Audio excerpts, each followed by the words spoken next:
ग्राह को उबारो है कि गज को उबारो है, पता ही नहीं चला कि उद्धार किया किसका है, ग्राह का किया कि गज का किया। बंधु बताओ, गजेंद्र मोक्ष स्तुति में उद्धार किसका हुआ, ग्राह का कि गज का?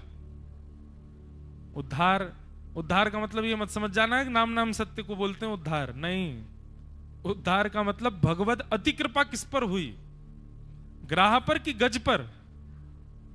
अब आप लोग तो बोलोगे ही उल्टा है, क्योंकि बोले गज पे तो हो ही रही है, दिख रहा है, गज क्यों बोले, ग्राह बोलो। पर इसका तर्क क्या है? ग्राह पर कृपा क्यों की भगवान ने? ग्राह तो गजेंद्र का पैर पकड़ करके बैठा है। तो यहां पर वृत्रासुर की स्तुति का प्रथम सूत्र लग जाता है, क्या? दासानुदासो भवतास्म भूयः मनस्मरेता सुपतेर्गुणांस्ते गृणीत वाक्कर्म करोतु काय। जो वृत्रासुर कह रहा है कि हे नाथ, मुझे आपका दास नहीं बनना, आपके चरणों में रहने वाले, आपके चरणों के दासों के चरणों में रहने वालों के चरणों में रहने वाले दासों के चरणों का मुझे दास बनाओ। दासानुदासो भवतास्म भूयः। और इसी बात को कहते हुए वृत्रासुर कहता, आपको बहुत प्रसन्नता होती है जब आपके दासों का कोई दास बनता है। तो नाथ उद्धार करने तो आए हैं, बचाने तो आए हैं गजेंद्र को, लेकिन गजेंद्र के पैरों में बैठे हुए ग्राह को जैसे भगवान ने देखा, ग्राह से भगवान इतनी जल्दी प्रसन्न हो गए, इतने ज्यादा आनंदित हो गए कि गजेंद्र को बाद में बचाया, पहले भगवान ने ग्राह का उद्धार किया। इसको मेरे धाम पहुंचाओ। क्यों? बोले मेरे वैष्णव भक्त गजेंद्र के पैरों को अपने मुख में रख करके बैठा है। मेरे वैष्णव भक्तों के चरण स्पर्श करना, उसका इतना प्रताप। बोले ये तो जिह्वा पर गजेंद्र के पैरों की रज चाट रहा है इतने दिनों से, ये मेरे वैकुंठ का अधिकारी है, इसको तुरंत वैकुंठ भेजो। इसलिए भगवान ने आते ही सबसे पहले ग्राह का उद्धार किया है। बोलो गजेंद्र मोक्ष कारक भगवान की। ठाकुर जी की लीला ऐसी है, कब कहां किस पर अनुग्रह किस रूप में करें कोई समझ में नहीं आती है। गजेंद्र मोक्ष स्तुति का भाव बताया गया। तत्पश्चात बंधुओं, देवासुर संग्राम की कथा बताई। जिस देवासुर संग्राम में 14 रत्न निकले, 14 रत्नों का विभाजन किया गया। कुछ रत्न राक्षसों को दिए, कुछ रत्न देवताओं को दिए, 2 रत्न मानवों को दिए 14 रत्नों में से। एक तो गैया, गौ, और दूसरा रत्न दिया शंख। ये 14 रत्नों में से 2 रत्न मानवों को प्राप्त हैं, गौ और शंख। हमारे गुरुदेव आज्ञा करते थे, परम पूज्य प्रातः स्मरणीय श्री गुरुदेव रामानुज प्रपन्नाचार्य गुरु जी कहा करते कि व्यक्ति केवल इतना कर ले और कुछ ना करे तो भी उसका भजन हो जाएगा। क्या? नित्य के अपने क्रम में सुबह से शाम तक में इन दोनों वस्तुओं का स्पर्श करे, शंख का और गैया का। इन दोनों का स्पर्श करने मात्र से आप अपने कर्तव्यों से पूर्ण हो जाओगे, क्योंकि ये 2 रत्न मानवों को प्राप्त है। नित्य शंखनाद करो और नित्य गैया को स्पर्श करो, गैया गौ की सेवा करो। 2 रत्न मिले, देवासुर संग्राम हुआ, मोहिनी भगवान अवतरित हुए। दैत्यों में से एक ने जाकर के छुप करके अमृत पीने का विचार किया। भगवान ने सुदर्शन चक्र से उसका सिर धड़ से अलग कर दिया, वही राहु और केतु के रूप में परिवर्तित हो गया, क्योंकि अमृत पान कर लिया था तो मृत्यु निश्चित नहीं थी। तब दैत्य और देवताओं के बीच में देवासुर संग्राम हुआ। देवासुर संग्राम में सारे दैत्य परास्त हो गए और देवता विजयी हुए। तब दैत्यों के गुरु शुक्राचार्य जी ने दैत्यों से कहा कि भाई, यदि तुम चाहते हो कि तुम देवताओं पर आक्रमण कर सको, उसके लिए ब्राह्मणों को बहुत प्रसन्न रखो। ब्राह्मण यदि प्रसन्न होकर के आशीर्वाद दे देते हैं तो ठाकुर जी भी एक बार को उस आशीष को ठुकराने में, उसको गलत साबित करने में 4 बार सोचते हैं। बोले एक ब्राह्मण ने दिया है, ब्राह्मण के मुख से निकला हुआ आशीष ठाकुर जी उसको कभी नकारते नहीं।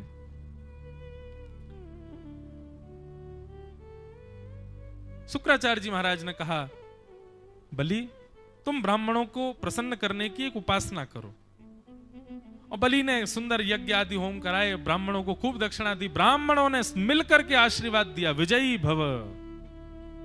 ब्रह्म वाक्यम जनार्दनम, ब्राह्मण की वाणी तो जनार्दन भगवान की वाणी है, इसीलिए ब्राह्मण को कुछ भी नहीं बोलना चाहिए।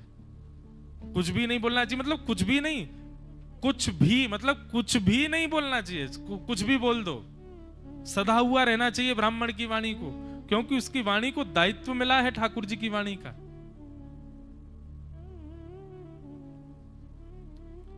ब्राह्मणों को प्रसन्न किया, ब्राह्मणों ने आशीर्वाद दिया, और ब्राह्मणों के आशीर्वाद से बलि ने स्वर्ग पर आक्रमण किया और उसमें देवता हार गए। तीनों लोकों को बलि ने स्वीकार कर लिया, अपना बना लिया। देवता मारे मारे फिर रहे हैं, कहां जाएं हम, हमारे लोक तो छीन लिया। तब देवता सब अपनी मां अदिति के पास गए। अदिति मैया ने जाकर के कश्यप ऋषि से प्रार्थना की कि मेरे पुत्रों का उनको अधिकार वापस दिलाइए, स्वर्ग वापस दिलाओ। तो बोले देखो, ब्राह्मणों के आशीर्वाद से बलि ने चढ़ाई की है, इसलिए ब्राह्मण के आशीर्वाद को तो हम नहीं नकार सकते। लेकिन कश्यप ऋषि ने पयो व्रत बताया और कहा कि देवी तुम इस व्रत को करो, और व्रत करके भगवान प्रसन्न होकर प्रकट होंगे, तब भगवान से पूछना कि मैं कैसे क्या करूं, भगवान आज्ञा करेंगे, उससे कुछ ना कुछ संभव होगा। अदिति मैया ने पयो व्रत किया और पयो व्रत से भगवान प्रसन्न हुए। प्रसन्न होकर के भगवान ने कहा वरम ब्रूयात, मैया ने कहा मेरे पुत्रों का स्वर्ग वापस दिला दीजिए। भगवान बोले ब्राह्मणों का आशीर्वाद है बलि को, और यदि कोई ब्राह्मणों के समान, उन्हीं ब्राह्मणों के समान त्रिकालज्ञ, उन्हीं ब्राह्मणों के समान वैदज्ञ कोई ब्राह्मण यदि दूसरा आशीष दे, तो ही उसके द्वारा, उनके द्वारा दिए गए आशीष निरर्थक हो सकते हैं। अदिति मैया बोली तो क्या करें? भगवान बोले ठीक है मैया, आप लोगों की इच्छा है तो मैं काम करता हूं, मैं ही आपके कुल में जन्म लेने आ रहा हूं, कश्यप ऋषि और आपके गर्भ से जन्म लूंगा, ब्राह्मण कुल वैष्णव हो जाऊंगा, मैं ही जाकर के बलि के यहां से तीनों लोक की संपत्ति ले आऊंगा, आप प्रतीक्षा करो। और प्रतीक्षा का फल मिला कि अदिति मैया के गर्भ से साक्षात भगवान का परम सुंदर स्वरूप वामन रूप प्रकट हो गया। बोलो वामन भगवान की जय। वामन भगवान का प्रादुर्भाव हुआ।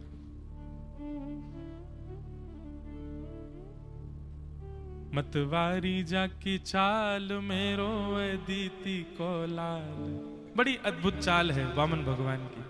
उनका ज्यादा बाल्य रूप नहीं बताया, पर बताया कि जन्म लेते ही उनका यज्ञोपवीत हो गया, और यज्ञोपवीत के बाद गुरु को भिक्षा दी जाती है।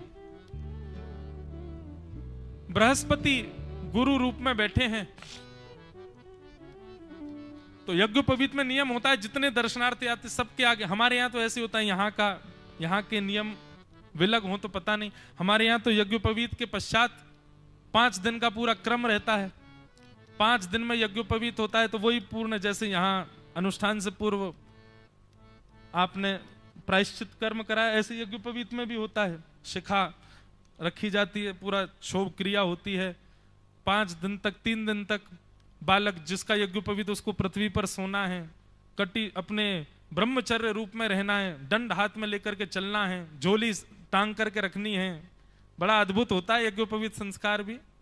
ब्राह्मणों में तो दूसरा विवाह, इतना उत्सव होता है यज्ञोपवीत का। दास का भी हुआ था, बड़े आनंद से हुआ। हमारे गायत्री गुरु पूज्य श्री मलुक पीठ वाले महाराज जी, उन्होंने ही गायत्री मंत्र दिया, और दीक्षा गुरु पूज्य पिताजी महाराज जी।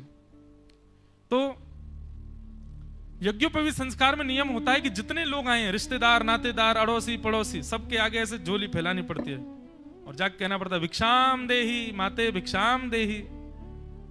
और सब जो जो भिक्षा उसमें रखेंगे वो सब गुरुजी के चरणों में देनी होती है। 3 बार भिक्षा के लिए जाते हैं, और तीनों बारों में जितनी भिक्षा आवे सब गुरुदेव के चरणों में। बड़ा आनंद आता है।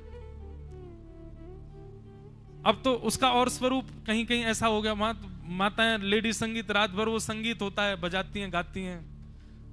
बालक बेचारा भद्र हो जाता है, और उसका श्रृंगार, आंखों में काजल वाजल लगा देती हैं, उसके हमारे वृंदावन में महाराज जी अलग रीत, वहां कुछ दूल्हा की तरह पूरा सब क्रम होता, हल्दी चढ़ती है, जाने क्या क्या होता है, बहुत समय हो गया तो याद भी नहीं इतना।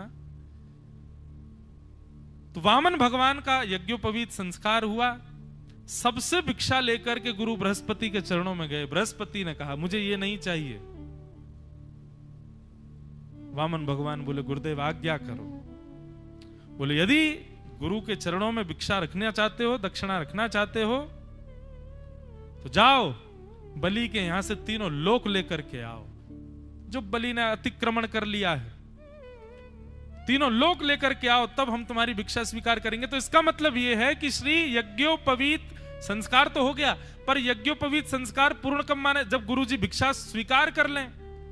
तो अपने यज्ञोपवीत संस्कार के मध्य में ही वामन भगवान गए हैं कि भाई जब तक गुरु भिक्षा नहीं देंगे तब तक संस्कार पूर्ण ही नहीं होगा हमारा। और नन्हे से वामन भगवान कमंडल हाथ में लेकर के और झोला टांग करके निकल पड़े, खड़ाऊं पहन करके खुड़ुम खुड़ुम आवाज करते हुए जा रहे हैं बलि के यहां। तेरे द्वार खड़ा भगवान, भगत भर दे रे झोली। बलि कहते हैं कोई यज्ञ कर रहा था और उस यज्ञ की बड़ी सुंदर व्यवस्था चल रही थी। तभी बलि की दृष्टि जाती है दूर, मानो पहले तो कहता है यहां भागवत वर्णन, पहले वो कहते हैं कि ऐसा लग रहा है कि कोई साक्षात यज्ञ में अग्निदेव आ रहे हैं क्या, इतना तेज वामन भगवान का। थोड़े और समीप आए, बोले नहीं नहीं अग्निदेव नहीं है, ये तो लग रहा है सूर्य नारायण पधारे हैं क्या, सूर्य नारायण का अंश आ रहा है, इतना तेज और तेज बढ़ गया। लेकिन जब बिल्कुल समीप आए तो क्या देखा, 1.5 बिलांग के ठाकुर, इतने छोटे से ठाकुर जी, बहुत छोटे से नन्हे से छतरी लिए हाथ में, और छोटी सी पादुका ठाकुर जी की, गदमदरा से ठाकुर जी, और वामन भगवान पहुंच गए। ऐसी सुंदर चाल, ऐसा सुंदर मुख, ऐसे सुंदर नेत्र ठाकुर जी के।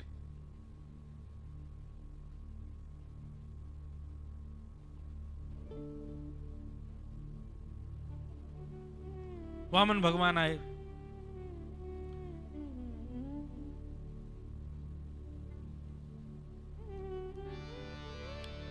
बलि ने चरणों में प्रणाम किया, जय हो जय हो जय हो, आज धन्य हो गए हम। बड़े बड़े ब्राह्मणों को तो खूब देखा, बड़े बड़े तेजस्वी लोगों को देखा, आज बटुक ब्राह्मण, नेक्से से ब्राह्मण, और उनका भी इतना तेज कि अग्नि की भ्रांति, सूर्य की भ्रांति हो रही है। प्रसंग तो बहुत सुंदर है, पर मैं कहूं सूक्ष्म में ही। बलि कहते हैं महाराज आप पधारे हैं, हम आपको कुछ भेंट करना चाहते हैं दक्षिणा स्वरूप, बताइए हम क्या दे दें। ठाकुर जी ने सब लेने से मना कर दिया। बलि ने खूब प्रलोभन दिए, बोले आप कहो तो मैं आपका घर बनवा दूं। वामन भगवान बोले घर में रहेंगे तो अकेले रहेंगे तो मन नहीं लगेगा, कैसे रहेंगे। तो बलि बोले तो आप अपने माता पिता सहित रहना। बोले हम अकेले ही हैं, कोई नहीं है हमारा। तो बलि बोला तो आप कहो तो महाराज अब संग में रहने को तो मैं क्या, मैं ब्याह करा सकता हूं, आपका ब्याह करा दूंगा, सुंदर सी ब्राह्मणी कन्या से आपका ब्याह करा दूंगा, वो रह लेगी साथ में। बोले अच्छा ब्याह करा दोगे? बोले हाँ। तो ब्याह करा दोगे तो फिर पत्नी की बड़ी मांगे होंगी, वो कैसे पूरी करेंगे, हम तो कुछ करते धरते नहीं। बोले महाराज ऐसे ब्याह नहीं करूंगा, अच्छे कुछ द्रव्य आदि भी दूंगा, बढ़िया सामग्री सब दूंगा, आपकी खूब बढ़िया दे के भेजूंगा आपको, वर्षों तक तो वो उसी से काम चल जाएगा, फिर कुछ वर्ष बाद देख लेना आप, कुछ थोड़ा बहुत तो कमाओगे ही, और कमाई फिर असली तो तभी प्रारंभ होगी जब ब्याह होगा आपका, इसलिए ब्याह करो। बोले ब्याह हो जाएगा, पत्नी आ जाएगी, सब व्यवस्था आप कर दोगे, फिर बच्चे होंगे हमारे? बोले हाँ। बोले होंगे तो फिर 2-4 ही होंगे। बलि बोले अब वो तो महाराज आप जानो। बोले 2-4 बच्चे होंगे तो फिर उनको विद्यालय पढ़ाना। बोले वो हम पढ़वा देंगे, हमारे दादा गुरु, हमारे पर दादा हिरण्यकश्यप जी, उनका विद्यालय है हिरण्यकश्यप दानव विश्वविद्यालय, उसमें पढ़ा लेंगे आपके बच्चों को। ये बलि जो है ये प्रहलाद जी का परपौत्र ही तो है,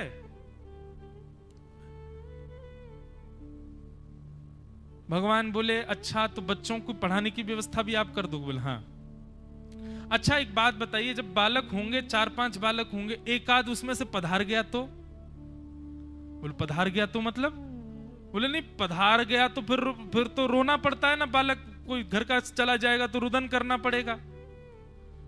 बलि बोले रुदन का मतलब मैं समझा नहीं, आप क्या कहना? बोले मैं ये कह रहा हूं कि रुदन, बालक कोई पधार गया तो घर में रोएगा कौन? बोले महाराज बालक आपका तो आपको ही रोना पड़ेगा। वामन भगवान बोले जिस काम से रोना पड़े वो हमको नहीं करना, ना ब्याह करेंगे, ना महल में रहेंगे, ना कुछ रोना पड़े ऐसा काम क्यों करना? बलि की तो इतनी श्रद्धा बढ़ गई, बोले कि महाराज दान तो इनको दे के ही रहूंगा मैंने ऐसा अकिंचन ब्राह्मण नहीं देखा। यहां यजमान खुले हाथ से देना चाह रहा है और ब्राह्मण मना कर रहा है। बलि की ऐसी निष्ठा हो गई।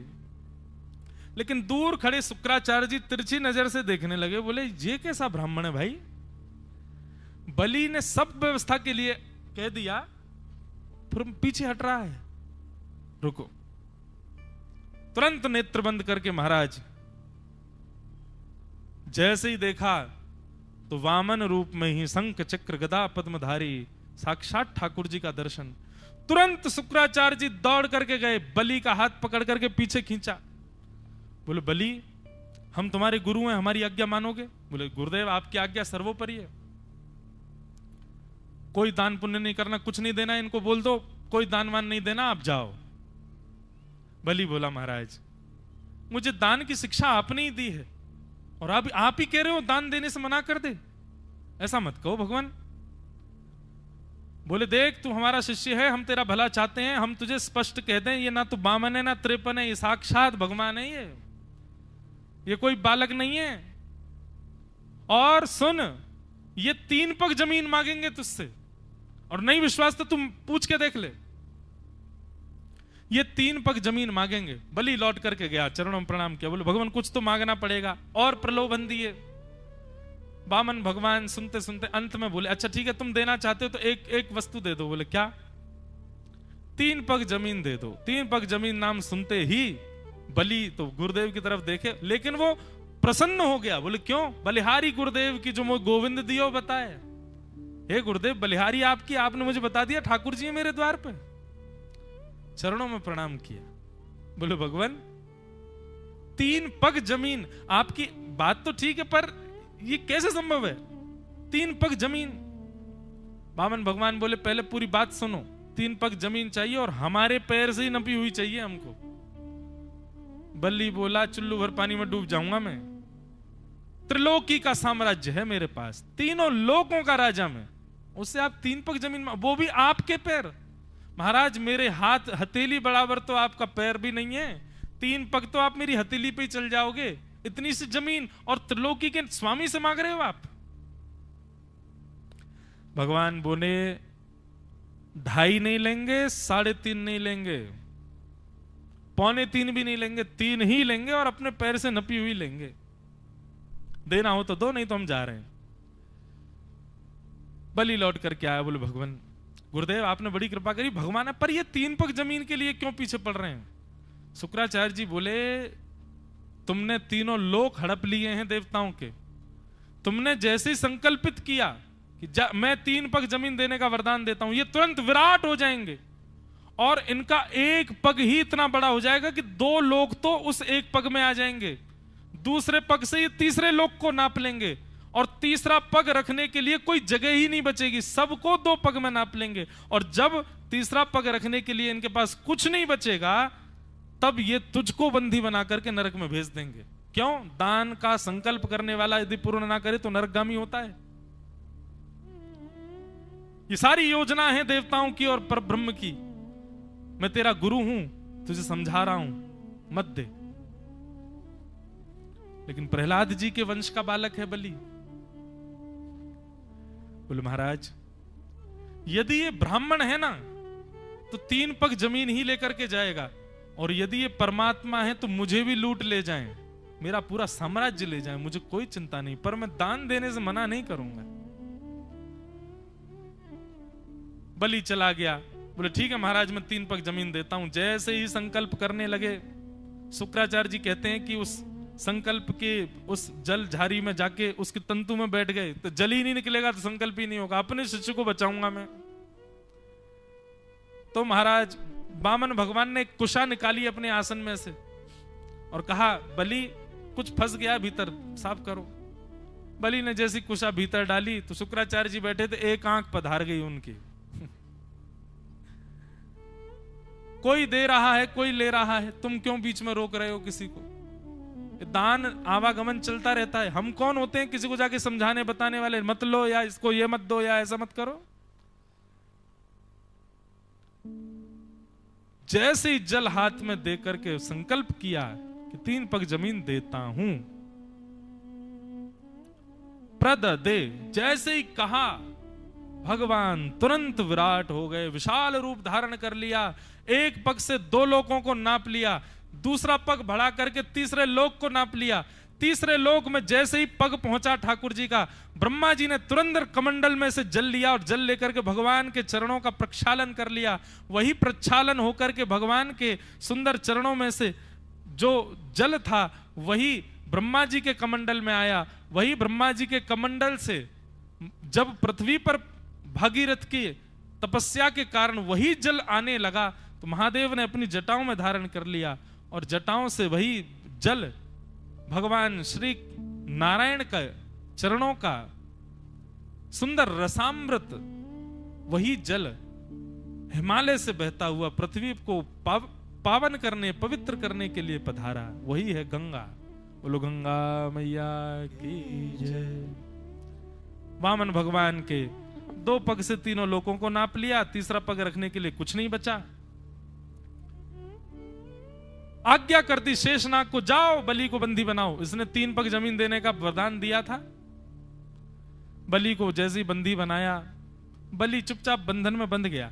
भगवान छोटे हो गए और बोले, हमने 2 पग में 3 लोग नाप लिए, तीसरा पग कहां रखें बताओ।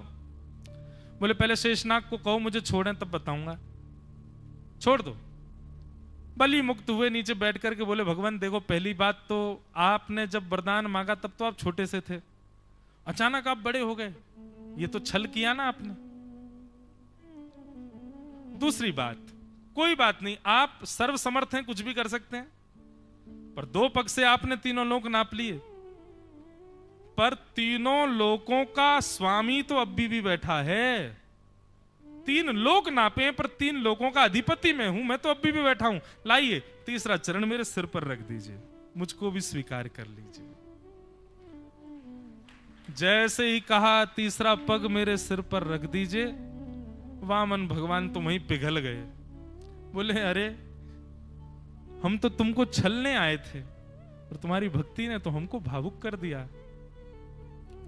और बलि ने चरण जैसे ही सिर नीचे किया, भागवत जी में वर्णन है, जैसे ही बलि ने अपना सर नीचे किया, ठाकुर जी ने अपना चरण उसके सिर पर रख दिया और जैसे ही चरण रखा डुमडुमियां बजने लगी, आकाश में महाराज पुष्प वर्षण होने लगा और श्री प्रहलाद जी महाराज वहीं प्रकट होकर नृत्य करने लगे। भगवान बोले तुम क्यों नृत्य कर रहे हो? प्रहलाद जी बोले नाथ आपने सही कहा था कि एक वैष्णव के कुल में आ जाने से पूरा कुल पवित्र हो जाता है। अरे मेरे से ज्यादा भाग्यवान तो बलि है। क्यों? जब आप मुझे दर्शन देने आए थे तो मेरे तो सिर पर आपने बरदहस्त रखा था, पर बलि के सिर पर तो आपने चरण कमल पधरा दिए। नाथ ये तो मुझसे भी ज्यादा श्रेष्ठ है। आपकी बलि बलि हो नाथ। आप एक भक्त के परिवार पर कितना अनुग्रह करते हैं। इस प्रकार संवाद हुआ। बहुत सुंदर कथा है। बलि से भगवान ने कहा कुछ मांग लो बलि, हम बड़े प्रसन्न हैं तुमसे। बलि बोला दे दोगे? बोले हाँ। वरदान दीजिए मुझे। बोले क्या? मैं जब जब अपने महल में जाऊं और महल से निकलूं तब तब आपका दर्शन हो। भगवान के मुख पर उदासी आ गई। बोले ये क्या तरीका है, महल में जाऊं महल से आऊं तो आपका दर्शन? सीधे कह दो दरबान बन जाओ हमारे। और बलि इतना ढीठ बोला हाँ यही समझ लीजिए मेरे दरबान बन जाओ आप।